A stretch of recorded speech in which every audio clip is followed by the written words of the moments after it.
Okay, hey, good evening. Good to see you, Tony. Good to see you, Paul. And good to see you, Sean.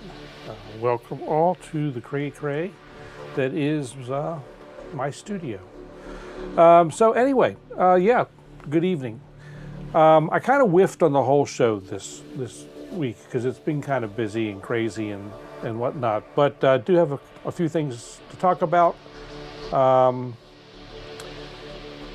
Not the least of which is that Bitwig 6 is out, and I decided midway through yesterday, what the heck, go ahead and load it. Hey Jeff, good to see you. So I loaded it up. Nothing seems to have exploded. That's okay. That's all right. No worries. So anyway, let's go ahead. We'll real quick get into it. What's in the jam? Up first is Pigments. Pigments is playing the same thing it was playing last week.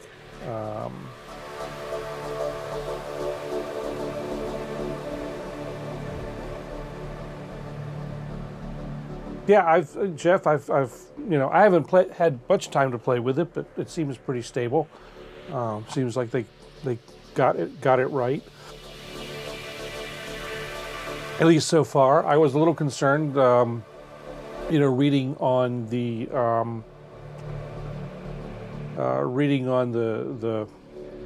forums and whatnot, that there were still bugs in beta right up until I guess the moment before release. But hey,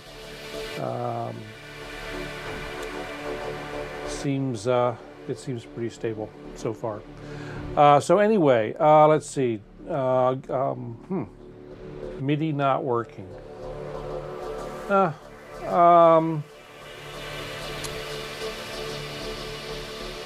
Try connecting 5-pin DIN, Paul, just to make sure you're getting some sort of communication. If you haven't already. I don't trust USB MIDI a lot, he says, with so much stuff being on USB MIDI here tonight. So anyway, Pigments is up playing. Let me click that. Pigments is up playing. I got the wrong thing loaded. There we go. Nothing special here. It's just a slightly modified version of the patch that we used last week, which was a slightly modified version of another patch. So it's just kind of going along. So that was that. I changed up the patch here for this guy. This one's pretty cool. I like this. Just kind of preset browsing, stumbled across this quite by accident.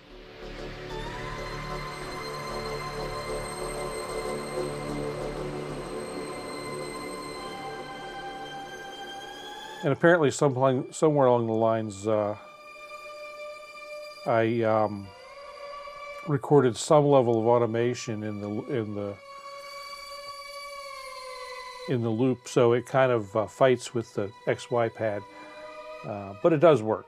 We'll talk about the XYMIDIPad in a little bit.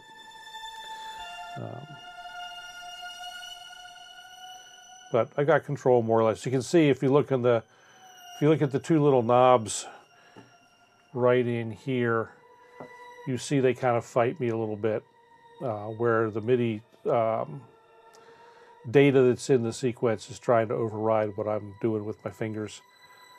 So anyway, that's doing a thing. And let's see, up next is a little different take on this patch. Still running with Stepic driving the sequence.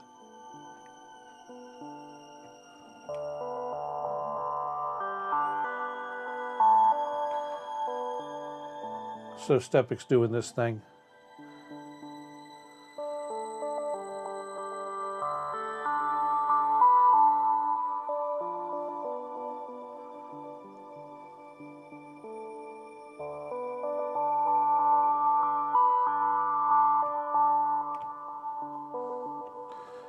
And let's see, so next up, let me close that window, there we go.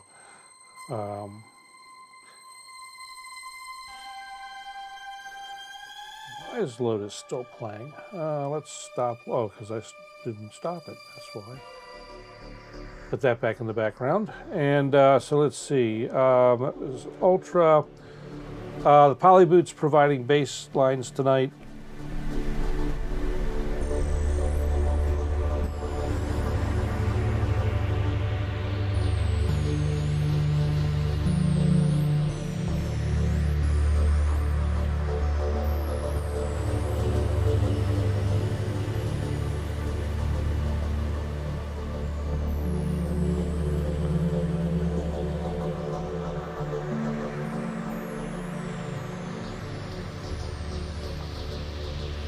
It sounds like me, Paul. It's all or nothing. All in. I'm all in on the Mac now. I don't even have a Windows PC. I don't even have a Windows PC anymore. Got rid of them all. The desktop machine for the studio got sold. Just have to work out the delivery. So anyway, let's see. After the Polybrute had this lead from the Take 5.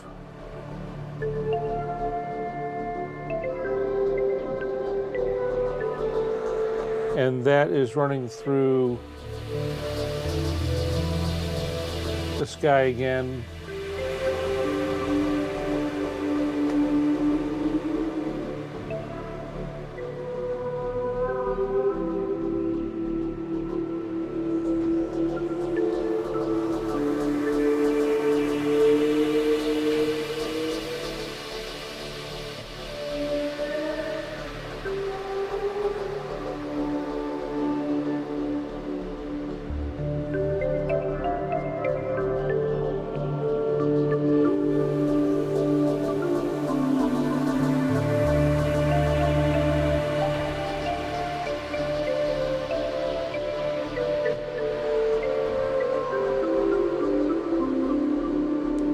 Define many.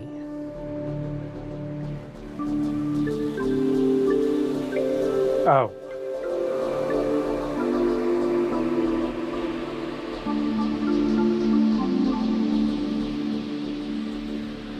So anyway, let's see. Many.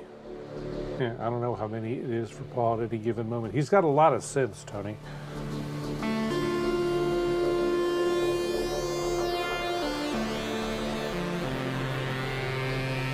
So this noise is a new patch coming off the modular.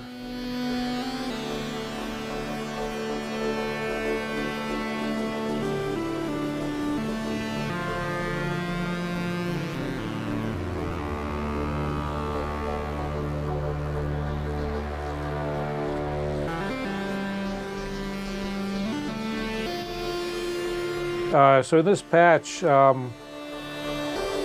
we can, I guess maybe we can talk about it later, but I've got both the wave folder, the farm folder, and the WASP going in parallel.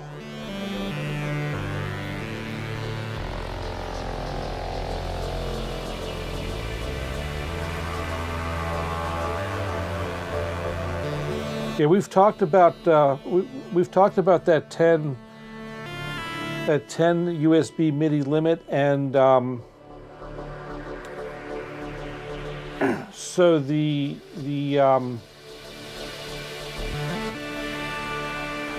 whole Windows USB MIDI driver thing is a disaster. I've talked about it before. I'm not gonna spend a lot of time on it, but you got to be really careful. Just to say that you got to be really careful plugging things in. Yeah, but Paul, every time you plug something in, if you plug it in a different port, it counts against you. It doesn't, the older style Windows MIDI does not clear out the ports when they're disconnected. Exactly, that's what, and it installs a driver every time if you plug it in on the same port, it'll use the existing driver. If you plug it then in on another part, it loads a new driver. The new MIDI stuff if the devices use the new Windows MIDI drivers, then you're in much better shape. But the old limit was 10, and the only way to kind of fix it is to go in and wipe all the MIDI stuff out of the registry and start over. And then be very careful where you plug things in.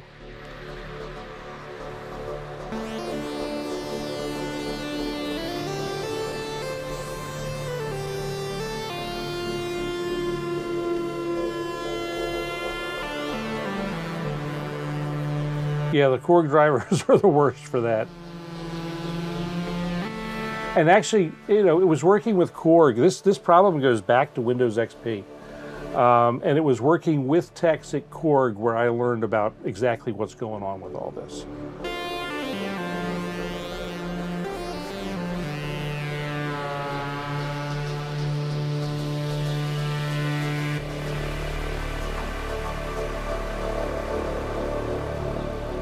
So let's see, last thing up, I think, in the musical instrument aspect of tonight's jam is a Vital patch run into various effects.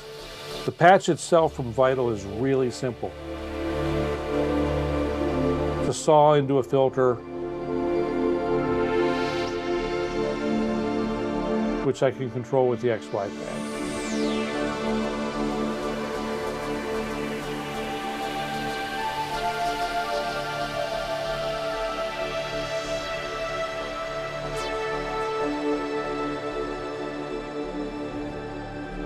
And I don't remember if I've got any effects. Yeah, there's no effects. So this this patch is really all that I'm getting out of this is a saw and a filter, and then so other stuff that's in here. Let's get that out of the way. My good old friend effects, the Arturia Effects Ambient. What did I do? Close the filter down? Yeah, apparently.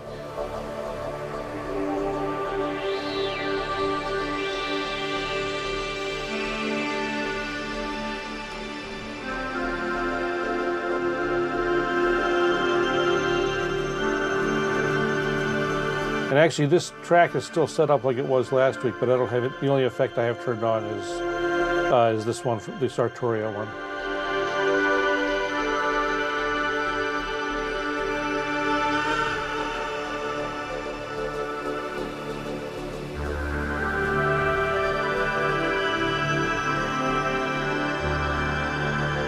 And I used the same drums from last week.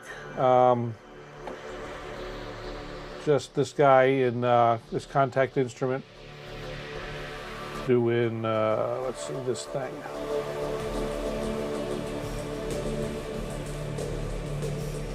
Nothing super fancy.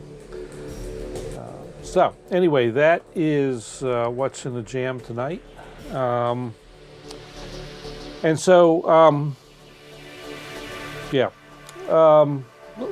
Like I said, been a little busy, been a little crazy this week, so not a lot of stuff got messed with that I wanted to get messed with.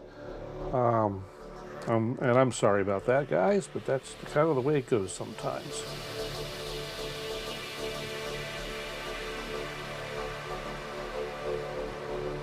Turn pigments down a little bit. So, let's see. So a couple of things that I did do this week that were fun. One of the reasons that I wasn't around much, I went Thursday night. Well, Wednesday I had to work in D.C. Thursday night I was out at a concert, and I went to see a band called Brit Floyd. If you're a Pink Floyd fan and they're in your area, you need to see them. They put on probably, I would say a better show, a better Pink Floyd show than Pink Floyd puts on or put on. And I've been to a few Pink Floyd shows. So these guys are fantastic. I see them every year when they come through Baltimore. So anyways, and then that was Thursday night. Friday night, or Friday, Donna and I went on the road. We went up to Phoenixville, Pennsylvania, to a little theater up there, and we caught Rick Wakeman and his son Oliver do their little two-man show, which was a lot of fun.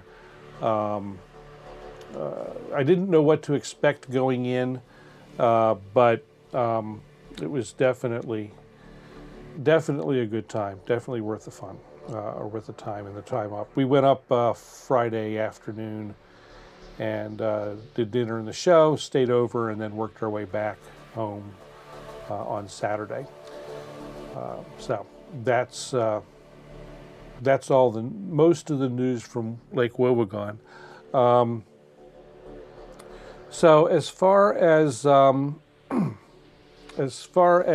pigments, or I'm sorry, not pigments, looking at the screen, seeing other things. As far as Bitwig is concerned, as I said in the descriptor for the thing, I don't know what I don't know, because I'm so new to Bitwig. So I don't rightly know a lot of what's changed. I was going to pull up a list, and I know they've one thing that I do know they added, that I think that I'm really happy that they got in here. Let's see, that guy. Is that they have added, now let's go ahead and take it full screen.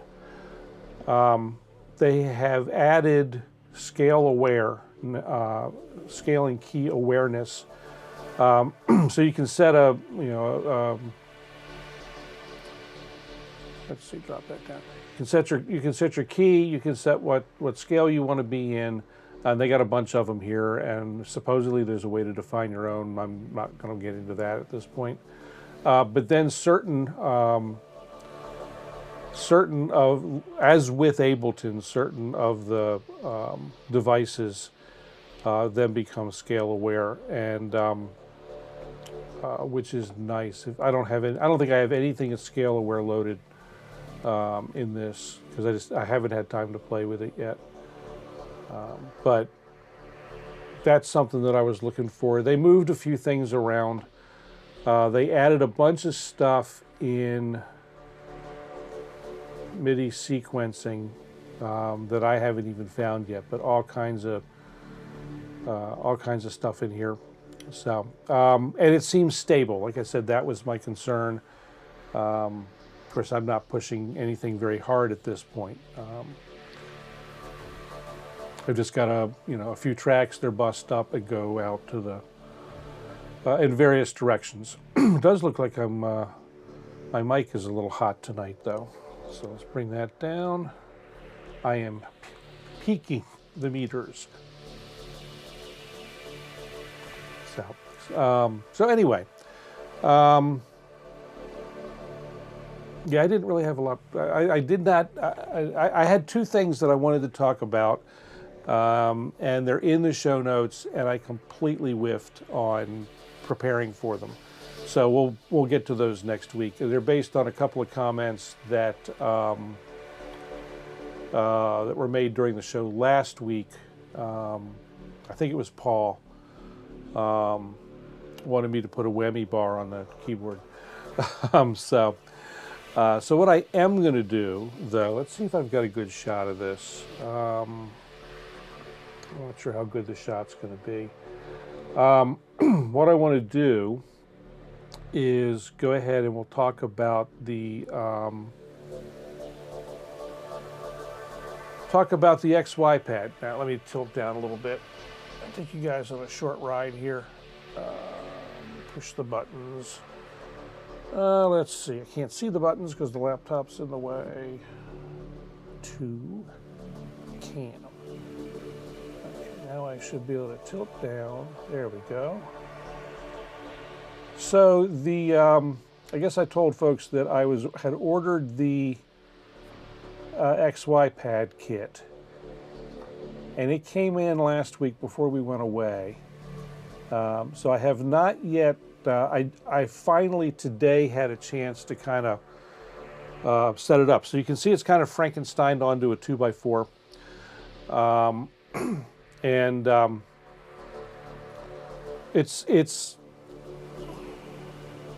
So this thing was designed and intended to be mounted into an electric guitar body. And they've got a whole template for routing out the guitar body and where to drill and all this kind of stuff. Obviously, I'm not going to put it on a guitar. The idea is that I'm going to mount it right here, which will involve cutting a hole in the case and all that kind of stuff. I've already verified there's nothing under here to get in the way. So right now I've just got it kind of kludged onto this board. And let me see if I can come up with a way to show this properly. Because what I want to show, well,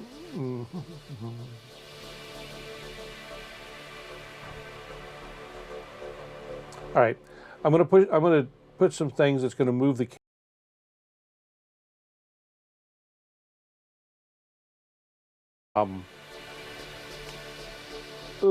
computer and the pad at the same time. So let's see if I do that guy.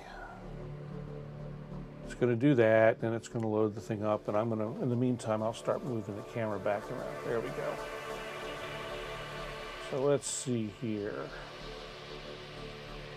Okay, good. We can see the pad. That'll be easier, like I said, once I get the thing mounted.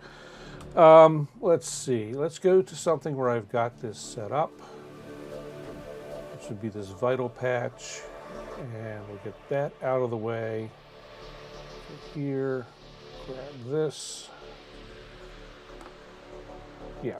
Okay. So, let me make vital a little. Well, you can sort of see it here. Let's do this. Make vital a little smaller.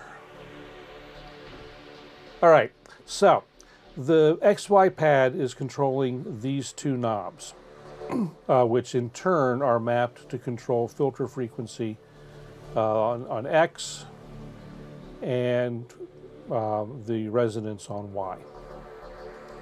So as we turn the knob with whatever control from a remote, and I can do it from the Control S keyboard too. So these two knobs get affected by appropriately mapped MIDI data from any input device, which is pretty cool. So one thing that I'm finding with this XYMIDIPad, unlike the phone, is that its release is a little weird. So it definitely wants you to be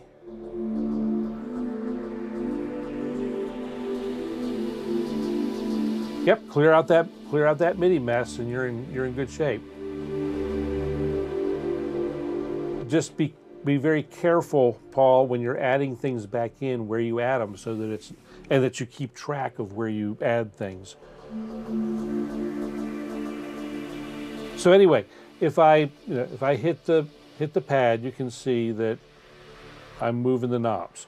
As my finger moves around down here, the knobs move here, and the XY moves. This is very pressure sensitive, so I've got to be pushing down much harder on this than I did on the phone for it to act. It's a little loud. Let's see.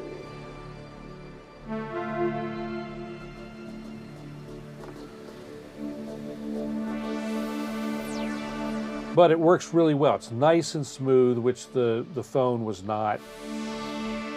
I don't have to go through the MIDI management setup every time I load. Bitwig has just kind of, once I set it up the first time, Bitwig has picked up on it and seems to get it without any issues. The only problem that I have, and it's going to be kind of hard to show this, I think, but watch the filter settings as I release.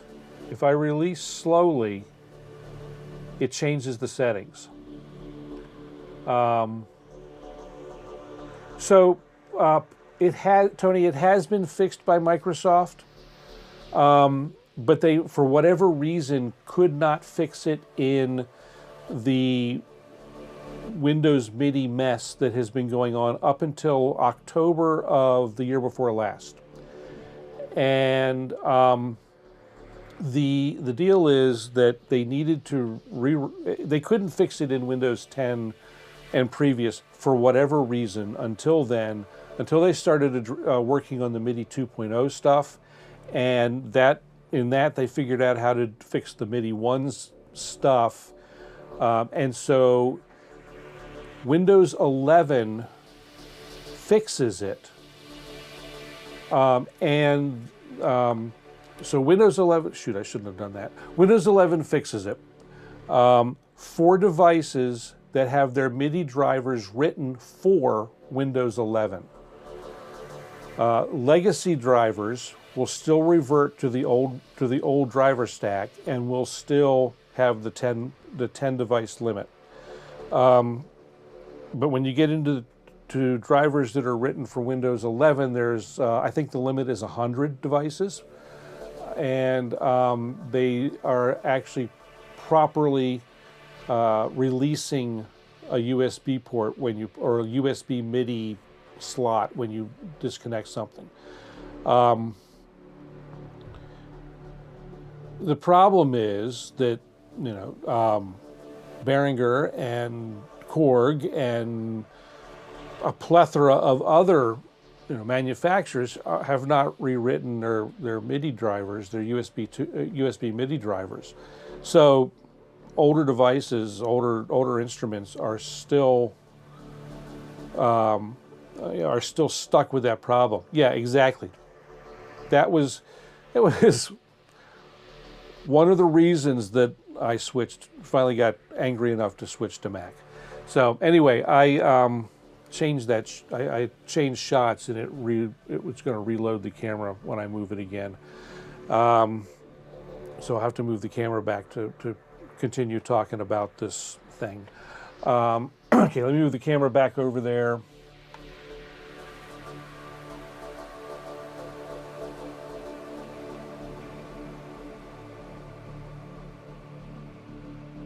So I showed this last week. I guess I showed it because it had come in.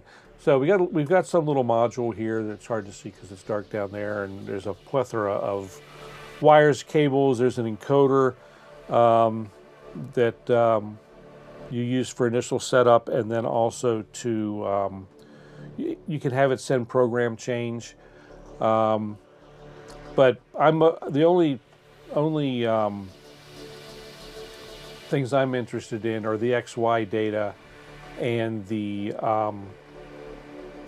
touched CV or CC.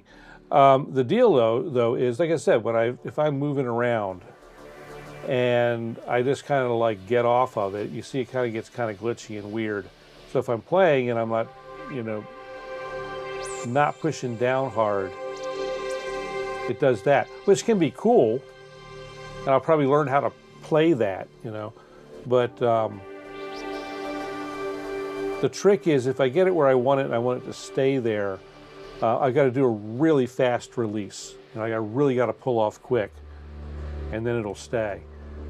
But so that's going to come down to technique, you know, more than anything else. I'm going to write the manufacturer and see if there's anything that, if there's a firmware update or anything for this little chip. I doubt it.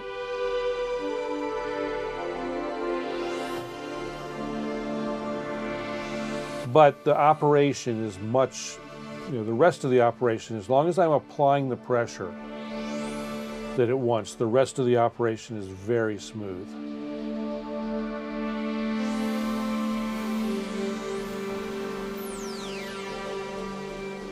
And very controllable.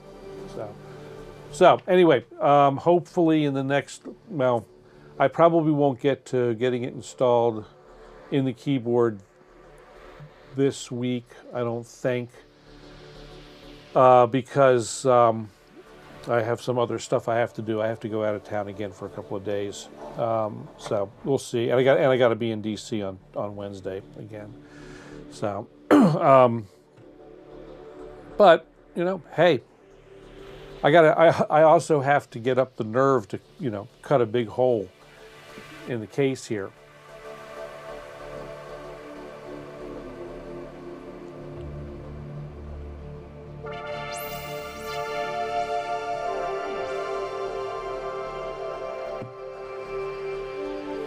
For me, Paul, it wasn't an issue. It was not an issue until it was. I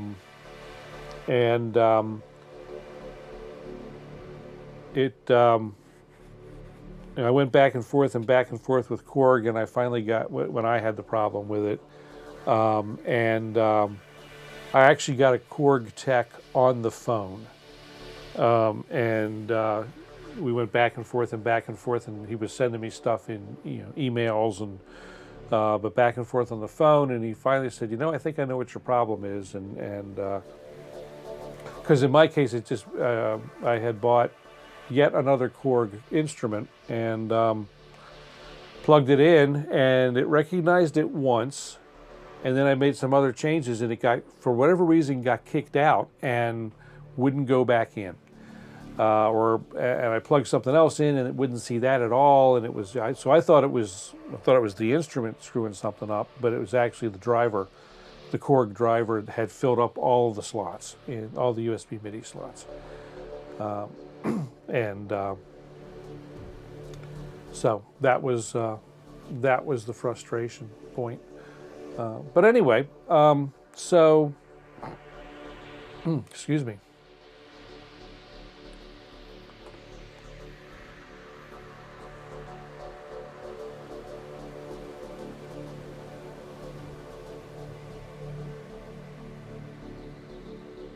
Like you say, Paul, now that you know what to do, you're in good shape.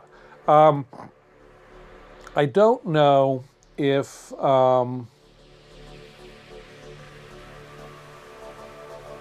I don't really, it's more that I don't remember. I don't remember if using a hub for the USB MIDI fixes the problem. I do know that prior to moving over to the Mac, I had moved all of the USB MIDI stuff for the Korg stuff to a separate PC, and was running everything in the actual production system on 5-pin. You know, that allowed me to get by with what I needed to do. So anyway, like I said, I whiffed on the show. I was going to do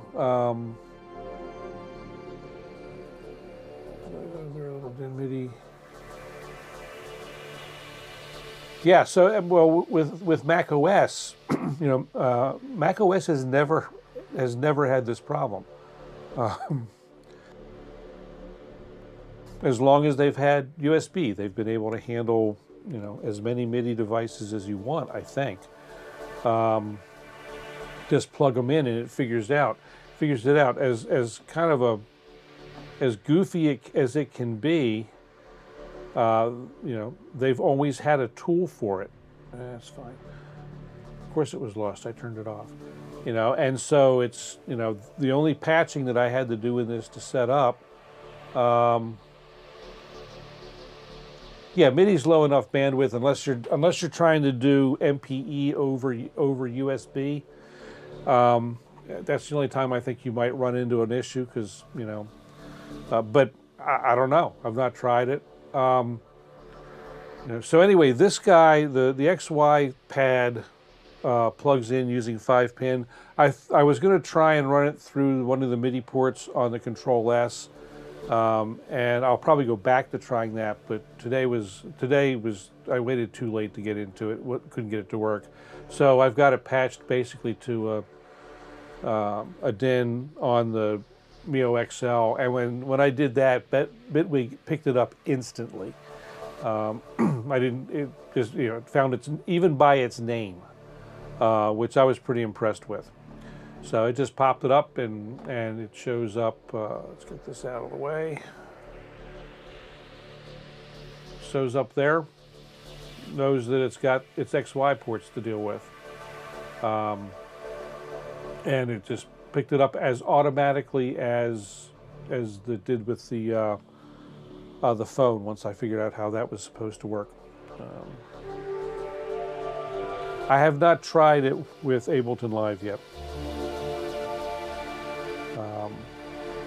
I still have Live on the machine as a backup or to deal with any patches that are or any projects that I may not have finished.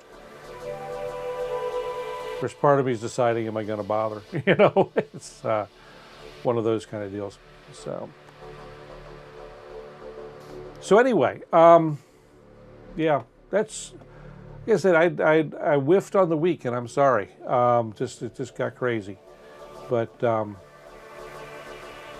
I haven't really dug into the new Bitwig as much as I wanted to when I typed up the show description. Jeff, I know you're out there. Is there anything really special I should be playing with tonight?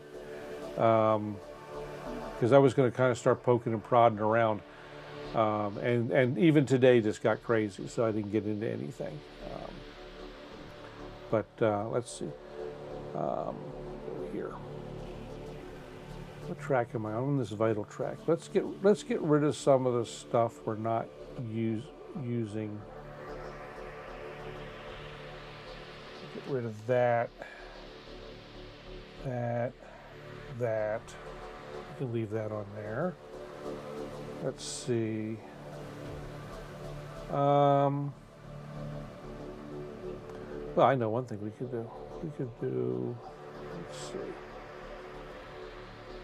Let us, I haven't tried,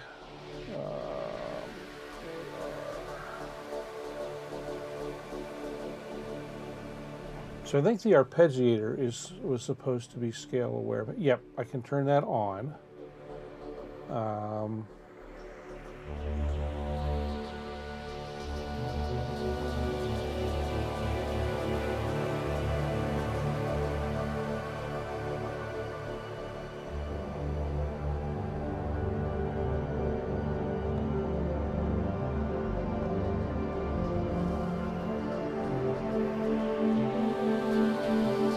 So when I'm in scale aware mode, the steps effectively get changed into scale divisions, or so I'm told.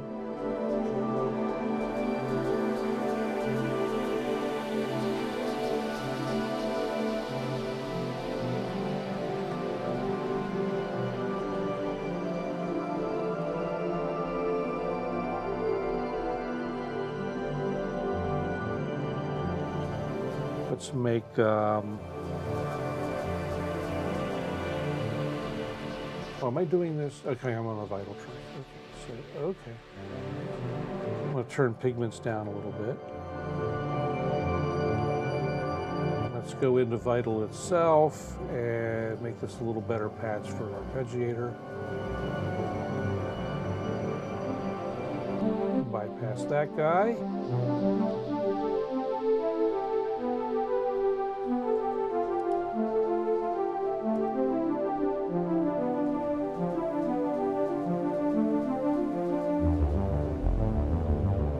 So on the BQ10, are you using it like in a 16+8 mode, or how are you dividing it up, or are you just letting it run both of them with all the steps?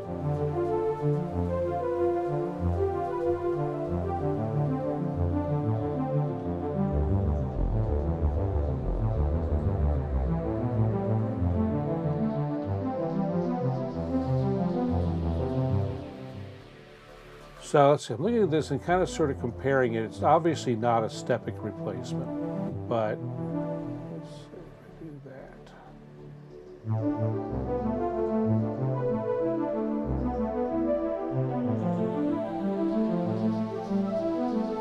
Trig.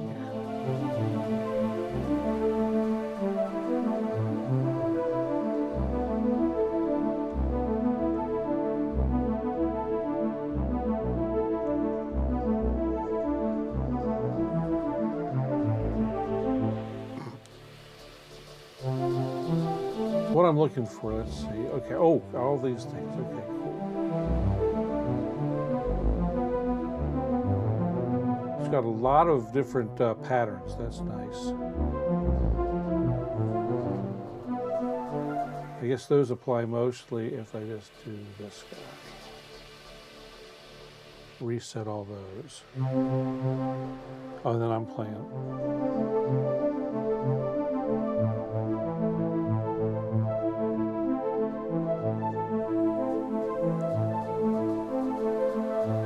So you've split it up to, okay, so you've got 2 sequences plus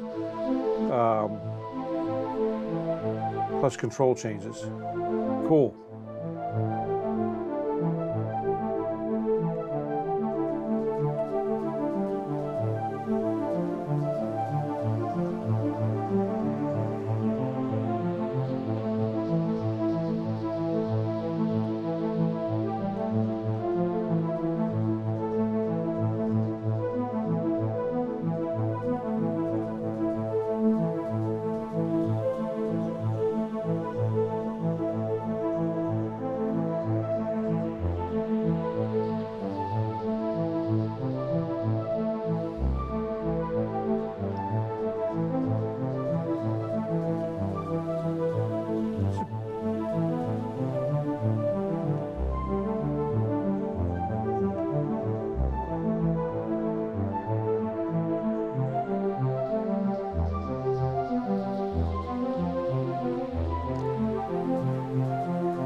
So I'm sitting here doing stuff. You can't see everything I'm doing because I've gotten distracted.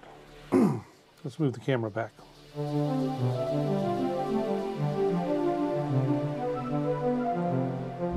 really want this one.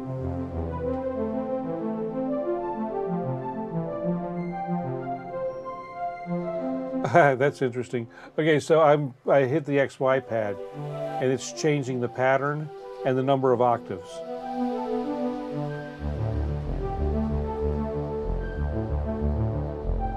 Because I didn't have that activated.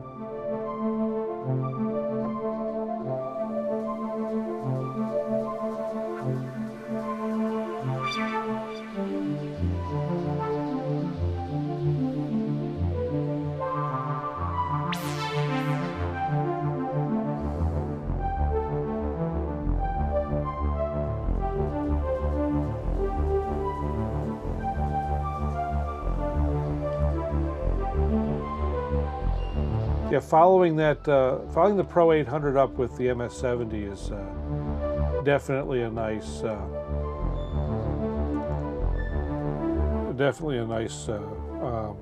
combination.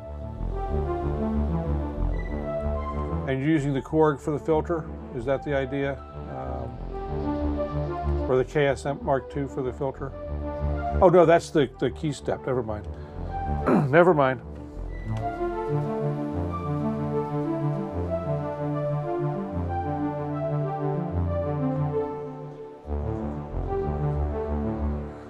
So I don't know what else is scale aware. What else? I don't have a list in front of me. Let's go to, what do we got here? MIDI. Nah, nope, nothing there. It would be of interest, I don't think.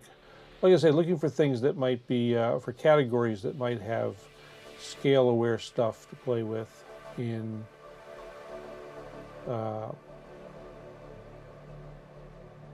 Bitwig's.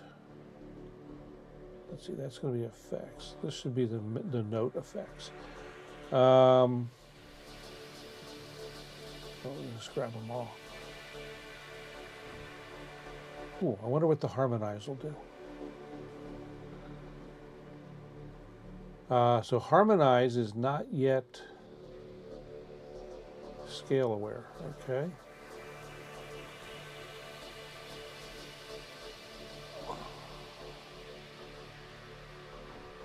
Let's see, what else? I said I'd be flailing around in Bitwig, so that's fun.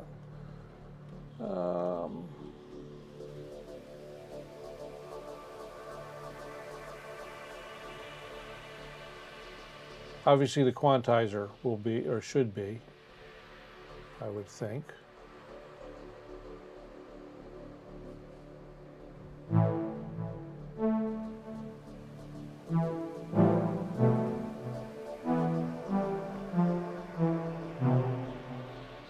It's got an interesting effect.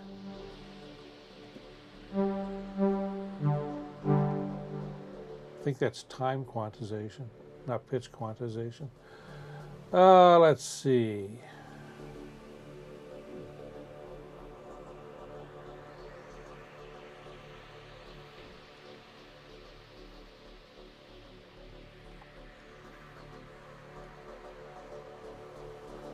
The other thing that, one of the things that kept me busy today, I got, I'm tired of doing this to look at monitors and other things, so I went and had my eyes examined. I'm a bit overdue. I thought it had only been a little over a year. It turned out it had been closer to 3.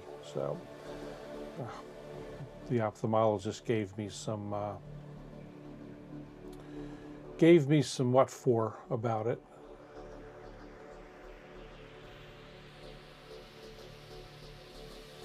I wonder what that does. That's scale aware. We'll play with that. Let's see what this does.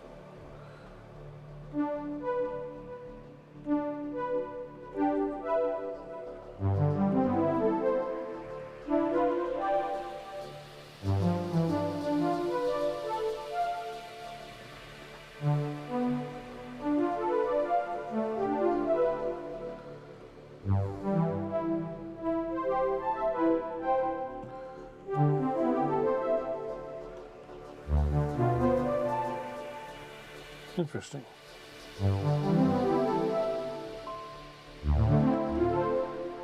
It's echoing my notes a fifth up currently. And I guess I could change that.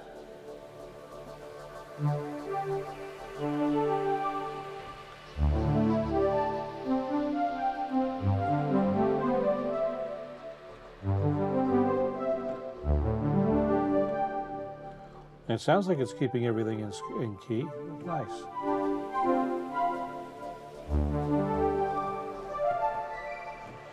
I went to the same place that I got these glasses. The last time that I did it, I guess due to timing, scheduling or whatnot, most of the exam was actually done remotely, which was pretty interesting. They've got all the stuff that they look at your eyes through, all transmitting for different aspects of the examination to different doctors in different parts of the country. And so the doctors are looking at it. Then I got a screen, and the doctor that I'm talking to is on the screen. I thought that was pretty cool, and they got the glasses right on the first try, which is something that I've not had happen in many years. It's like every pair of glasses that I've gotten since I was a little kid, they've had to have been done 2 or 3 times, and these folks got them right on the first try. So, and my new glasses will show up in my mailbox in a couple of weeks.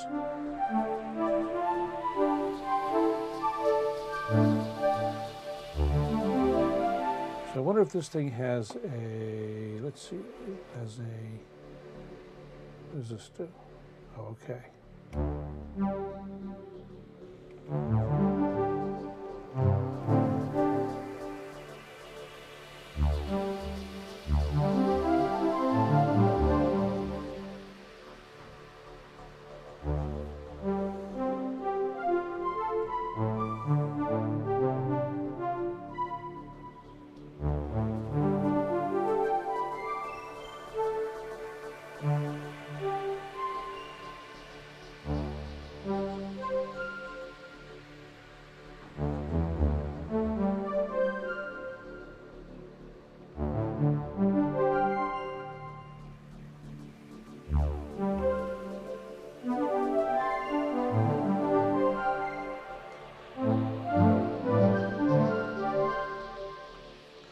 So the biggest problem that I have, Paul, when I have them done is these are progressive multifocal lenses, and I've had those for years.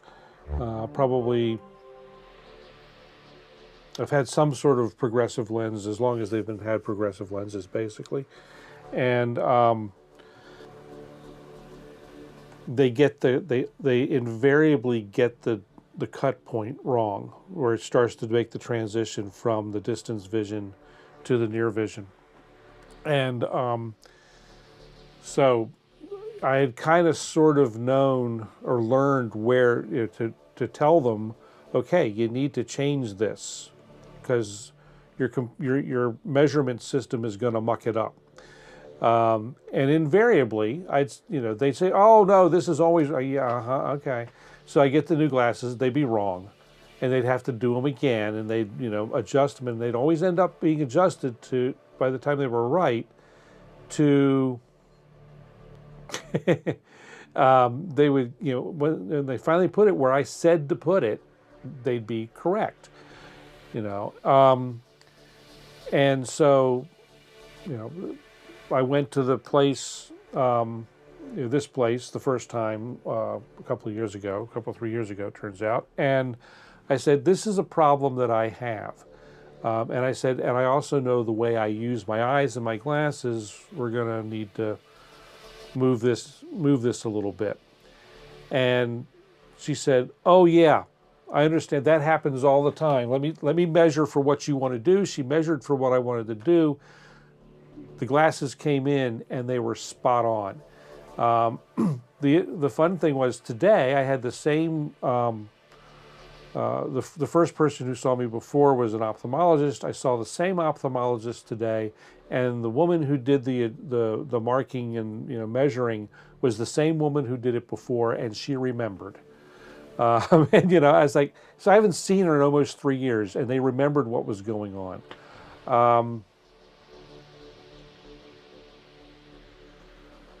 Well, this time I am getting a pair for general use, which is going to be cut up basically the same as this one is, and I'm getting a pair for, arm's length and reading, and that way, because one of the problems with these, even though these are cut perfectly for my general use, as far as my prescription changed, but the points where they changed the focal length, yeah. So the picture where that changes is, or the place where that changes is right with these. I'm doing a lot of stuff where I have to be able to see, 24 inches in front of my face, but up here. And so I'm doing, this more and more and more. And, the monitor placement in here, it's, I have to look up to get it in focus. So, new glasses to make that better. Because right now, if I'm looking at the screen, I'm sitting here looking at the screen. And so you'll see that, this is my, wrong shot. Hold on. Let me move the camera. Do I have one that will show that? Well, the monitor is hidden behind this speaker. So the monitor is right here. You can just see the face of it. So this distance, looking at the monitor without tilting my head back halfway, the monitor is not quite sharp for me. So these new glasses are set this distance, or actually just a little shy of this distance. It might be right to here, but about this distance are set for the top part, and then the close-up is down here, and that works. It's that's going to work. So everything should be sharp when I'm in here. Everything should be sharp when I'm working in racks, or much better than it was anyway.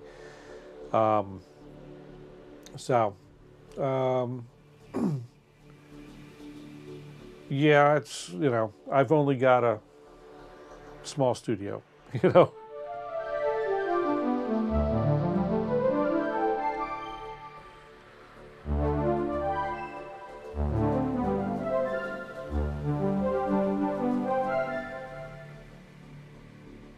You can change the polyphony too. Nice.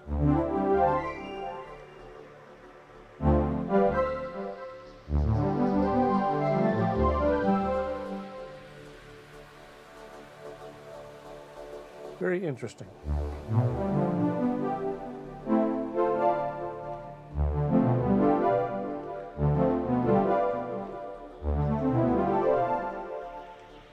Interesting. Okay, what else they got?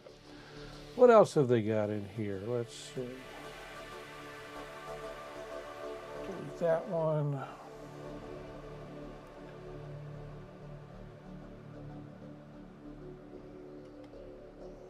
I lost track of where we were because I wasn't paying attention.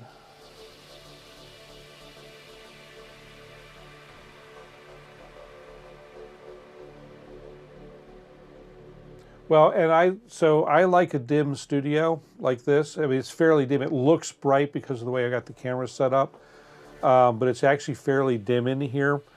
And when I'm working, when I'm not doing the show, I just have 2 Chinese lanterns up here with like 3.5 watt LEDs in them, and that's really comfortable in here.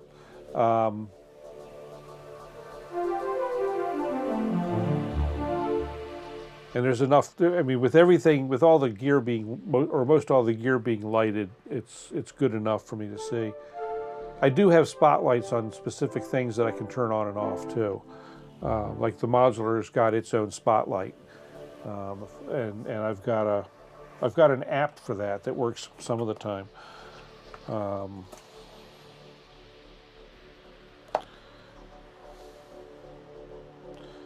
I've got this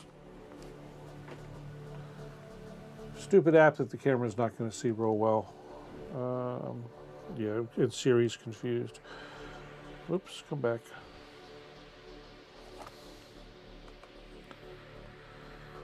So anyway, I can turn, I've got different lights I can turn on and off. Like I can turn, I've got a fill light over here. Let me get that back to center.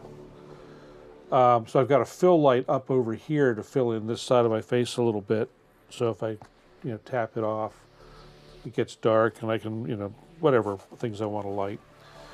So I don't need to have everything on when I'm just working in here myself, but I do have to have all the stuff on for the cameras to look their best. So what's this guy do? Oh, okay, a fancier arpeggiator.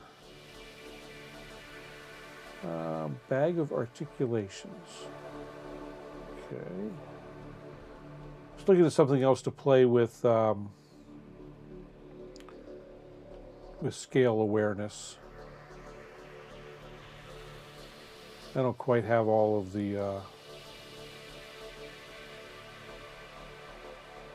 the categories figured out yet. I've only been, I've only had this for a couple weeks, so. So these look like a lot of these. What's cloud drifts? I don't know what it is, but it's not scale aware, but I don't know what it is. I'm gonna see what it's gonna do.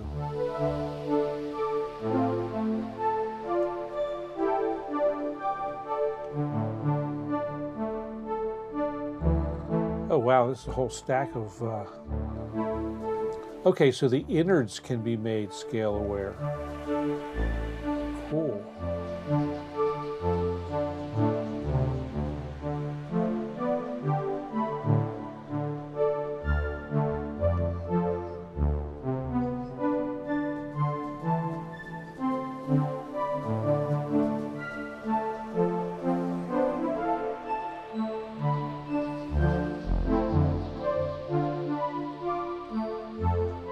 Interesting.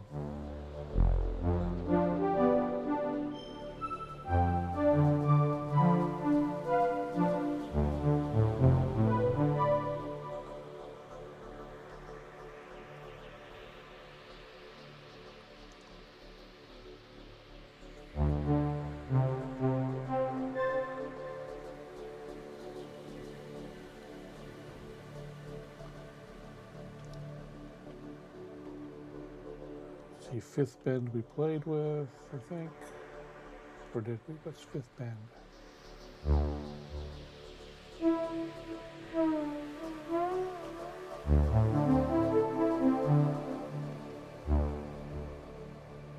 Oh, I would have to map that to something. Okay. I get it. A little slow, but I catch up.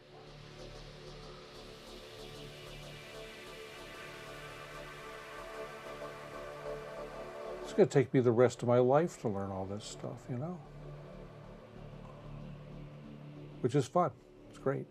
Exciting. Let's see. Okay, all kinds of stuff here.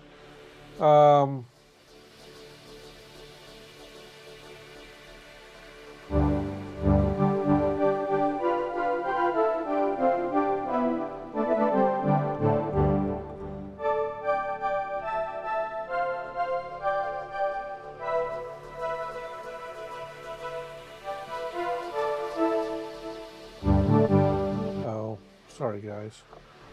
I get into stuff and get excited. I want that one.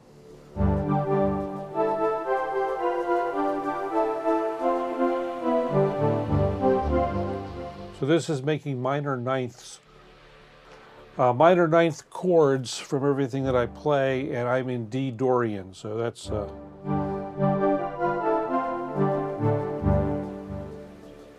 some people will know that I like to do minor over Dorian. Always can be interesting.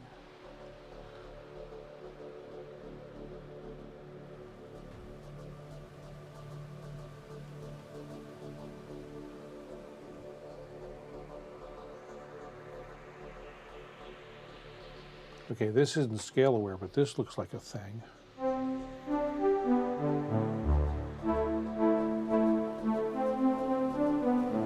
No idea what it does.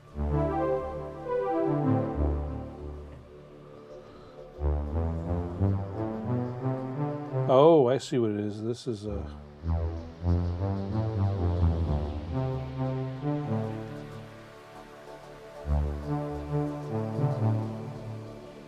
It's retuned slightly. Okay, interesting. I wonder if Vital's not necessarily paying attention to that. I would probably want to do something a little different to play with that.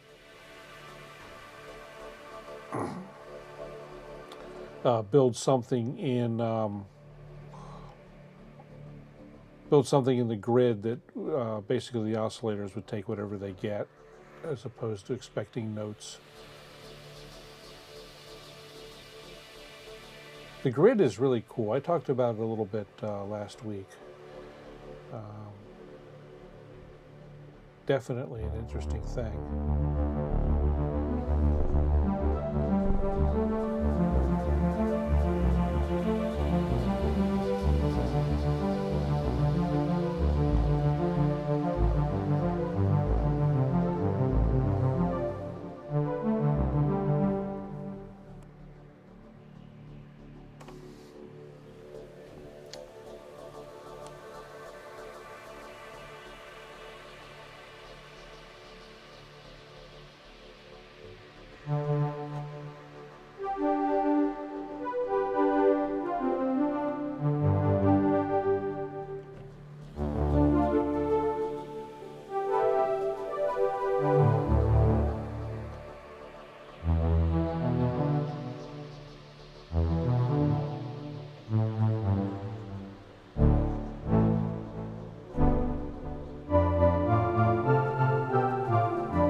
That's a weird combination. Oh, so we got chance. What is? Curious here.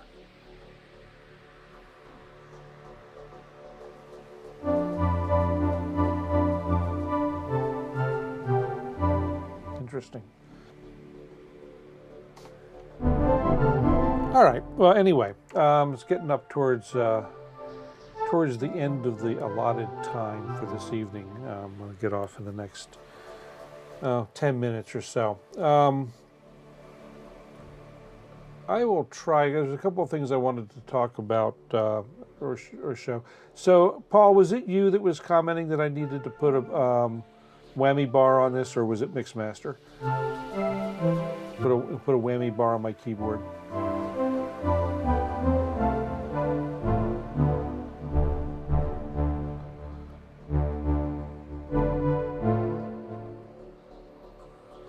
I'm going to do that. No, actually, I'll leave that on. Say OK. Get that out of the way for the moment. What happens if I play this sequence? How crazy is that going to sound? There we go.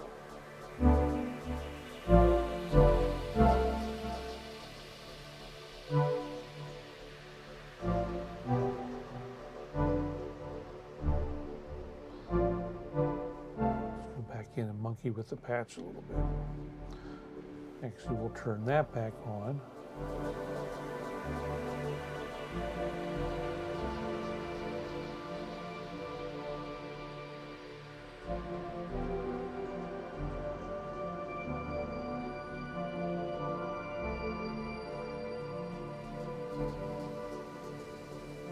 I'm going to simplify the sequence too.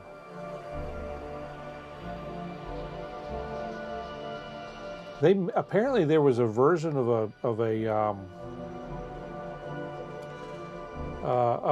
clavinet that you could get with that had a whammy bar added to it.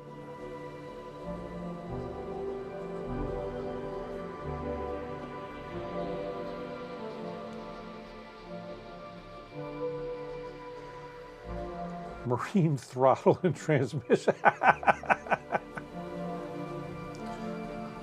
That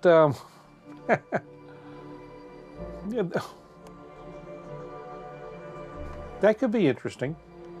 Actually, you know, they'd be all right. That would be all right for to do for you know, a mod wheel and pitch mod wheel and pitch bend. That would that would be pretty funny, actually.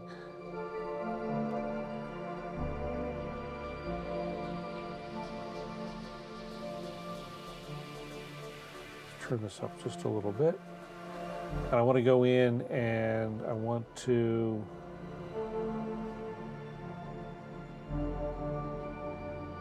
whoops.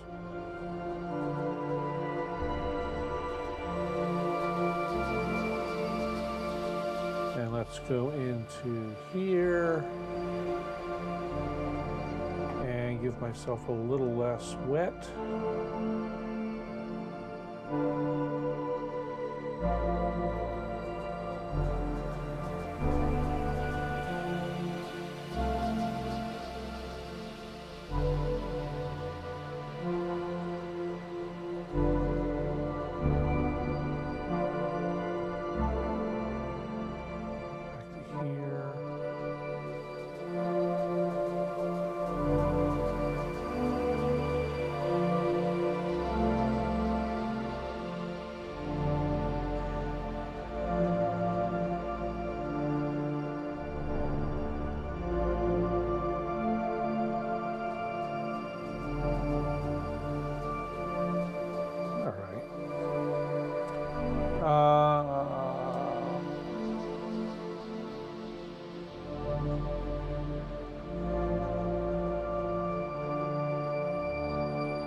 It's a lot of power, Paul. Unnecessary. Unnecessary, unless you're racing. If you're racing, it's all right. But set up a mix here for some of this, and then I'm going to go ahead and play out, I think, some drums. Turn them down just a little bit.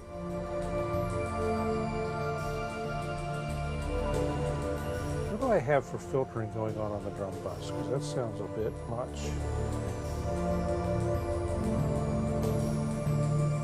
Here. I got something going on in here. Okay, let's see what's going on in Beam. Oh, just the haze filter, okay. So, do some smear.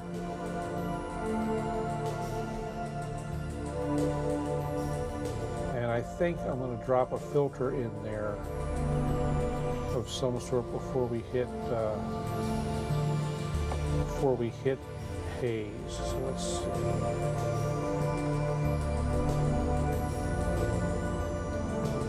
Let's use an MS-20 filter. And let's just bring the cutoff down some. That's okay. No, it's fine.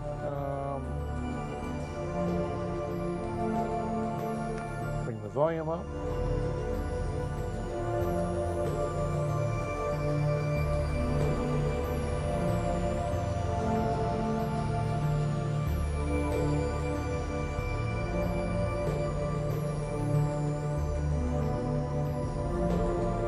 Little drive would be nice.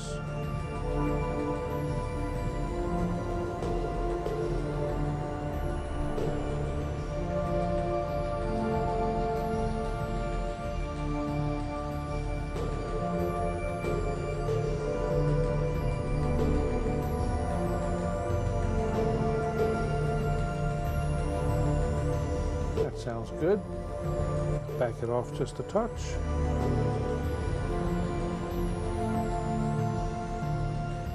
All right. Let's see what's doing that thing. Oh, that's that. Okay, so let's go back in and change this sequence a little more. And move this up here. Get rid of that.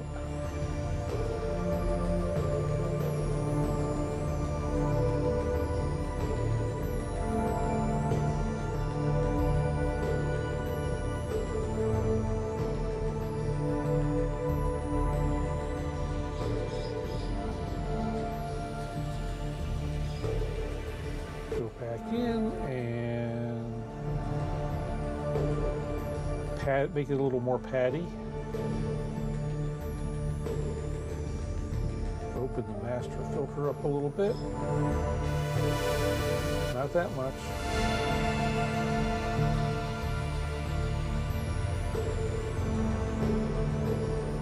And cut it out.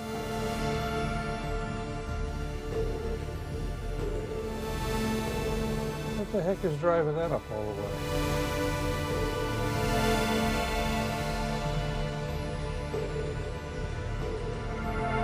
That's weird.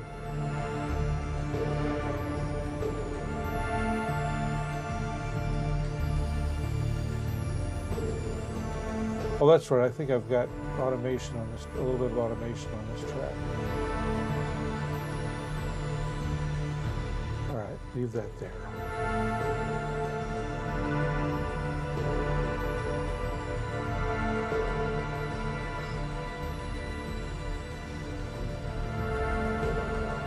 That'll do.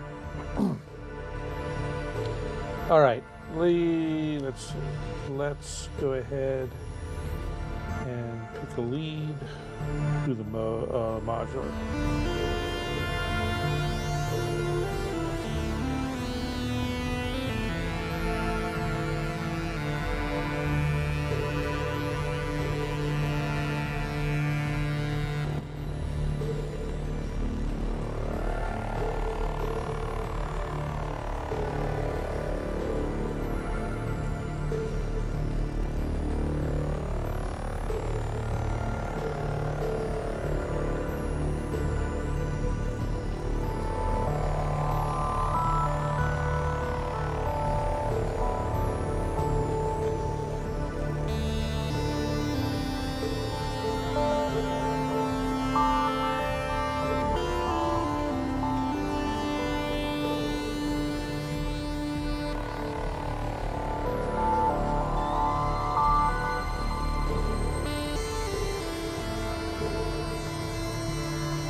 All right, well, I'm going to go ahead and play for a few minutes, and or a couple minutes anyway. You all have a great evening. Thanks everyone for coming, and we'll try and pick up some stuff again next week.